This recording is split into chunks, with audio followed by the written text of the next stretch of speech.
कातिल यही सोचता है कि उस तक पुलिस का पहुंचना नामुमकिन है क्योंकि उसने वारदात से पहले पूरी तैयारी की है। लेकिन सच यही है कि साजिश और तैयारी चाहे जैसी हो, पुलिस कातिल के गिरेबान तक पहुंच ही जाती है। मर्डर मिस्ट्री की ये असली कहानी भी उस क्रिमिनल की है जो जेल में रहकर खुद को परफेक्ट अपराधी समझ बैठा। वाकई ही उसने मर्डर की ऐसी स्क्रिप्ट बनाई जिसमें पुलिस को उलझना ही था, और पुलिस उलझ भी गई। लेकिन अचानक मिले एक छोटे से सुराग ने पहले बन चुकी इस मर्डर मिस्ट्री के रहस्यों को बेनकाब कर दिया। आज क्राइम की कहानी में उसी मर्डर मिस्ट्री की दिलचस्प कहानी सुनेंगे। मर्डर मिस्ट्री की ये सस्पेंस थ्रिलर स्टोरी देश की राजधानी दिल्ली से है। दिल्ली का साउथ इलाका बेहद ही पॉश माना जाता है। उस समय सर्दियां पड़ रही थी, लेकिन उतनी भी ठंड नहीं थी जितनी दिल्ली में पड़ती है। तारीख 27 फरवरी 2019 दोपहर का वक्त था। करीब 3:40 पर दिल्ली पुलिस कंट्रोल रूम में एक सूचना मिली। कॉलर ने बताया कि दिल्ली के सरिता विहार के पास रेलवे ट्रैक किनारे बोरे में एक लड़की की लाश मिली है। क्योंकि दिल्ली में महिला सुरक्षा का मुद्दा हमेशा से बड़ा रहा है, खास तौर पर उस साल 2012 में निर्भया कांड के बाद से और भी ज्यादा हो गया। इसीलिए ये सूचना मिलने के तुरंत बाद सीनियर अधिकारी से लेकर थाने की पुलिस मौके पर पहुंचती है। उसे बोरे से करीब 24 साल की एक लड़की की लाश मिलती है। लड़की जीन्स और कुर्ती पहने हुए थी, क्योंकि अभी मौसम में ठंडक थी, इसीलिए बॉडी ज्यादा सड़ी गली नहीं थी। हालांकि देखने से ही लग रहा था कि लाश 1 या 2 दिन पुरानी जरूर है। लाश की हालत को देखकर पुलिस को शक हो गया कि कहीं ना कहीं उसके साथ दरिंदगी हुई है। गले और चेहरे पर भी खरोचने के निशान मिले थे। वैसे ब्लाइंड मर्डर केस में किसी लाश की पहचान करना मुश्किल होता है, लेकिन ये केस काफी अलग था। पुलिस हमेशा किसी भी शव की पहचान कराने के लिए सबसे पहले उसके कपड़े की तलाशी लेती है। शरीर पर ऐसे निशान तलाशती है जिसके आधार पर पहचान हो सके। लेकिन पुलिस शुरुआत में जितना इसे ब्लाइंड मर्डर केस मान रही थी, असल में ये उतना नहीं था। क्योंकि जैसे ही महिला पुलिस कर्मियों ने उस लड़के की लाश की तलाशी ली, उसकी जीन्स की पड़ताल की, तो उसमें एक लेटर मिला। साथ में उसका फोन भी मिल गया। अब फोन और लेटर देखकर पुलिस को थोड़ी हैरानी भी हुई, लेकिन सुराग तो सुराग है। पुलिस ने उस लेटर और फोन को अपने पास रखा, फिर लाश को पोस्टमार्टम के लिए भेज दिया। अब पुलिस ने उस लेटर को पढ़ा। लड़की ने उस लेटर में अपनी हत्या का शक जताया था और कातिल का पता भी दे दिया था। उस लेटर में लिखा था, मैं सिमरन अंबेडकर नगर की रहने वाली हूँ। दिल्ली के संत नगर बुराड़ी के रहने वाले आरुष और मैं दोनों आपस में प्यार करते हैं। मुझे नहीं पता था कि आरुष पहले से शादीशुदा है। आरुष के माता पिता नहीं चाहते कि मैं उससे मिलूं। आरुष के परिवार की वजह से मेरी जिंदगी बर्बाद हो गई है। आरुष भी अपनी माँ से मिल गया है। आरुष उसके 2 और दोस्त मुझे डरा रहे हैं। वो काफी समय से धमका रहे हैं, मेरे से पैसे मांग रहे हैं। इन लोगों ने मेरा अश्लील वीडियो बना लिया है, उससे ब्लैकमेल कर रहे हैं। अगर मेरी हत्या कर दी जाती है तो ये तीनों लड़के ही मेरी मौत के जिम्मेदार होंगे। उन तीनों के नाम और मोबाइल नंबर भी मैं इसी पर लिख रही हूँ। पुलिस को उस लेटर में तीनों का नाम, पता और नंबर मिल गया। ये लेटर काफी बारीकी से जीन्स में छुपाया गया था ताकि ये भी लगे कि उसे जानबूझकर नहीं रखा गया है। अब ये जानकारी मिलते ही पुलिस सिमरन के अंबेडकर वाले पते पर संपर्क करती है। वहां उसके पिता से जानकारी मिलती है। ये पता चलता है कि सिमरन 25 फरवरी 2019 से ही लापता हो गई थी। काफी तलाश के बाद नहीं मिली तो थाने में रिपोर्ट भी दर्ज करवाई थी। अब लड़की की पहचान के बाद दूसरी सबसे बड़ी बात ये थी कि कहीं ये लेटर जानबूझकर किसी को फंसाने के लिए तो नहीं लिखा गया है, क्योंकि जिसकी हत्या की गई है उसकी जेब से ये लेटर मिलना पुलिस को अभी भी चौंका रहा था। इसीलिए पुलिस ने लड़के के पिता से उसकी हैंडराइटिंग पहचानने को कहा। पिता उस लेटर को देखते ही रोने लगे। उन्होंने बताया कि हाँ, ये लिखावट मेरी बेटी की ही है। अब पुलिस को ये केस बड़ा आसान लगा। इसीलिए पुलिस ने तुरंत उसमें लिखे आरुष नामक युवक के पते पर पहुंचती है। घर वालों से पूछताछ होती है। आरुष कहीं बाहर गया होता है। इसके बाद पुलिस उस जगह पर पहुंचकर उसे हिरासत में ले लेती है। इसी बीच पुलिस के सामने लड़की की पोस्टमार्टम रिपोर्ट भी आती है। रिपोर्ट देखकर पुलिस फिर से सन्न रह जाती है, क्योंकि पुलिस का शक सही निकला। लड़की के साथ दरिंदगी की गई। उसके प्राइवेट पार्ट पर मल्टीपल इंजरी थी, यानी प्राइवेट पार्ट पर घाव के कई निशान थे। उसके साथ गैंग रेप किया गया था। इसके बाद ही उसकी गला घोंटकर हत्या की गई थी। अब इस रिपोर्ट के बाद पुलिस जांच में और तेजी लाती है और उस लेटर में लिखे आरुष और अन्य 2 लोगों को हिरासत में लेकर पूछताछ शुरू कर देती है। लेकिन पुलिस को हैरानी तो तब होती है जब आरुष कहता है कि इस लड़की से प्यार करना और फिर उसकी हत्या करना तो बड़ी दूर की बात है। मैं इस लड़की को पहचानता तक नहीं। इसी तरह 2 अन्य लोग जिनका नाम लेटर में लिखा था, वो भी वही बात दोहरा रहे थे। पुलिस को लगता है कि ये लोग जानबूझकर कहानी बना रहे हैं। इसीलिए पुलिस उनका पूरा बैकग्राउंड निकालती है। कॉल डिटेल निकलवाती है तो पता चलता है कि आखिरी कॉल वही लड़की सिमरन के फोन से आरुष के पास आया था। इस पर पुलिस पूछताछ करती है तो वो बताता है कि हाँ, एक कॉल आई थी, लेकिन पूरी बात नहीं हो पाई थी। फिर फोन कट गया था। लेकिन ये लड़की कौन है और कहाँ रहती है, मैं कुछ भी नहीं जानता।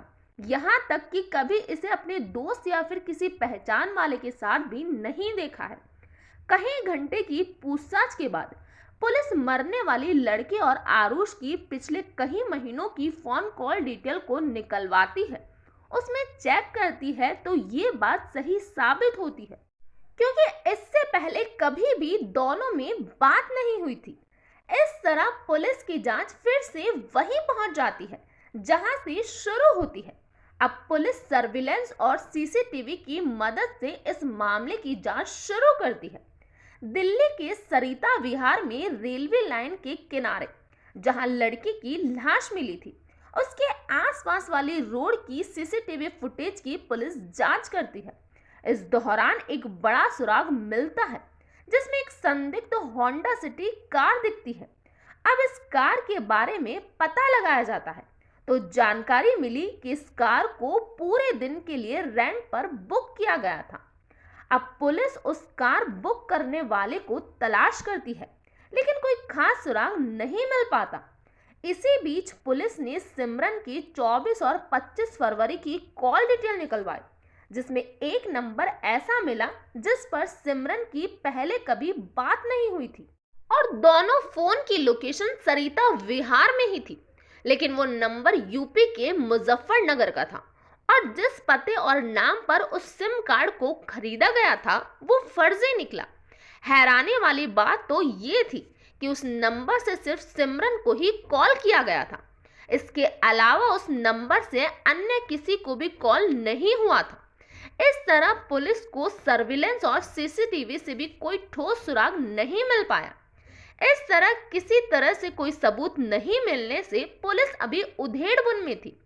उसी समय लड़के के पिता भी लगातार ये पता लगाने में जुटे थे कि अगर उनकी बेटी किसी को प्यार करती थी और उसे ब्लैकमेल किया जा रहा था तो कुछ ना कुछ उसने कहीं लिखा जरूर होगा।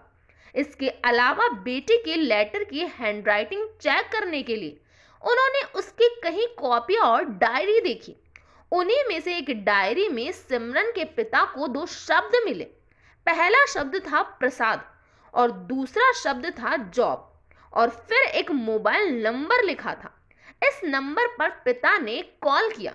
पूछा कि बेटे ने कभी जॉब के लिए फोन किया था क्या, तो उधर से जवाब मिला कि हाँ, वो सिमरन को जानता है, लेकिन 20 से 25 दिन पहले फोन पर नौकरी को लेकर उसकी बात हुई थी, फिर कोई बात नहीं हुई।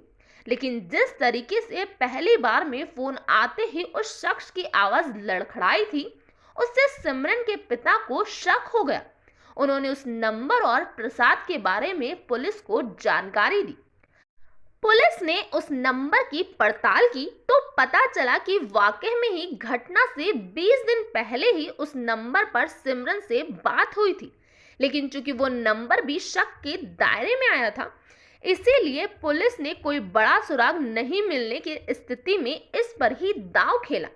उस नंबर की लोकेशन निकाली, खासकर घटना वाले दिन की। तब पता चला कि ये नंबर और उस लड़के का नंबर उसी लोकेशन पर था। अब पुलिस उसकी डिटेल निकलवाकर उसे हिरासत में लेती है। पहले तो कई घंटे तक इधर उधर की बात करता रहा। उसी बीच पुलिस को घटना वाले दिन होंडा सिटी कार को रेंट पर लेने वाले की जानकारी मिल जाती है और उन्हें भी जब हिरासत में लिया गया तो पूरा केस खुल गया। इसके बाद जो कहानी निकलकर सामने आई, उससे साफ हुआ कि इस पूरी घटना में ना उस सिमरन का कोई लेना देना था और ना ही लेटर में लिखे उस आरुष का। पूरी कहानी कुछ और ही थी।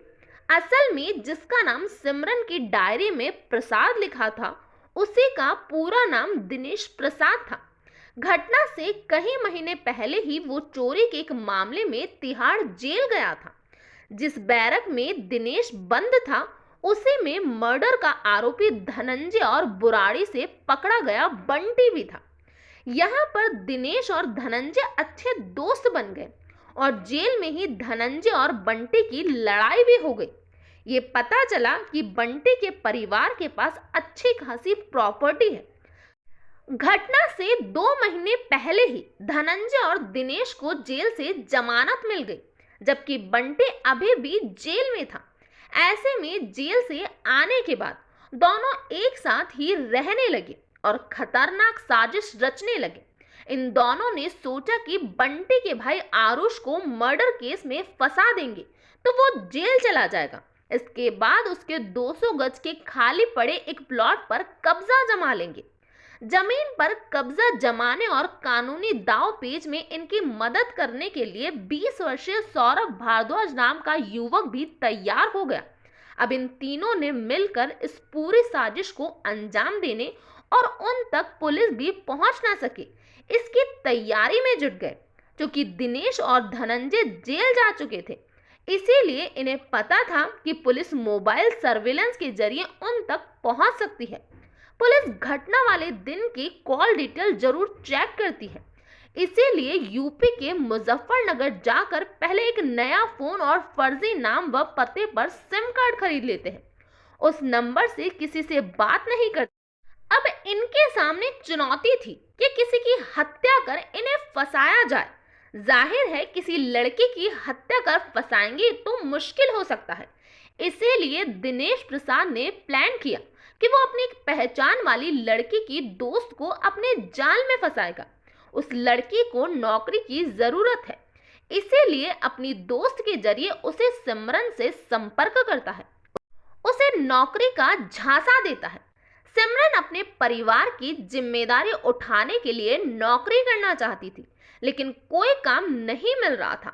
इसीलिए जब नौकरी का ऑफर मिला तो मिलने को तैयार हो गई। लेकिन जब आखिरी बार दिनेश और सिमरन की बात हुई, उसके बाद 20 दिनों तक फोन पर कोई बात नहीं की ताकि उस पर शक न हो।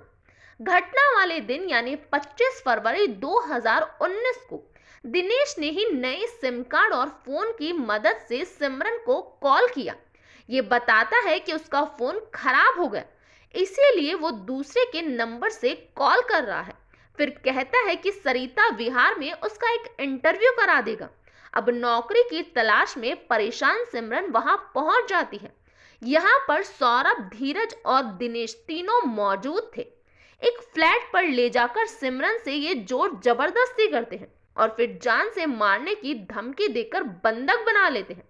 अब उसके साथ गैंग रेप करने की धमकी देकर एक कागज पर सिमरन से ही वो लेटर लिखवाते हैं। जब सिमरन वो लेटर लिख देती है, तब उसके बाद तीनों उसके साथ गैंग रेप करते हैं, फिर फ्लैट में ही उसका गला दबाकर हत्या कर देते हैं। इसके बाद छोटे मोटे क्राइम करने वाले रहीमुद्दीन और चंद्रकेश से संपर्क करते हैं। दोनों को 5-5 हजार रुपए का लालच देते हैं और उन्हीं के नाम से किराए की रेंटल टैक्सी बुक कराते हैं। ऑनलाइन इस टैक्सी को पूरे दिन के लिए बुक कराते हैं और करीब 7,000 रुपए भी पेमेंट कराते हैं। इसके बाद रहीमुद्दीन और चंद्रकेश के जरिए सिमरन के शव को बोरी में डालकर रेलवे लाइन के किनारे देर रात में फेंक आने की बात करते हैं। इससे पहले सिमरन के हाथों लिखे उस लेटर को उसकी जीन्स में डाल देते हैं। इसके साथ ही उसके मोबाइल फोन को भी डाल देते हैं ताकि उनका कोई सुराग नहीं मिले। इसके अलावा लड़की के पर्स और फर्जी पते पर खरीदे सिम कार्ड व फोन दोनों को किसी नाले में फेंक देते हैं ताकि उससे जुड़ा कोई भी सबूत पुलिस के हाथ ना लग सके। अब ये आरोपी इस बात का इंतजार कर रहे थे कि अब आरुष गिरफ्तार होकर जेल जाए और हम उसकी जमीन पर कब्जा करके तीनों आपस में बंटवारा कर ले, लेकिन उससे पहले ही परफेक्ट मर्डर मिस्ट्री से पर्दा हट गया। इस तरह दिल्ली पुलिस ने 4 मार्च 2019 को मर्डर मिस्ट्री का खुलासा कर दिया। फिलहाल हत्या के सभी आरोपी जेल में अपनी सजा का इंतजार कर रहे हैं। तो ये था पूरा मामला। इस घटना के बारे में आपका क्या कहना है, प्लीज कमेंट बॉक्स में बताइए। तो आज के लिए इतना ही। Thank you.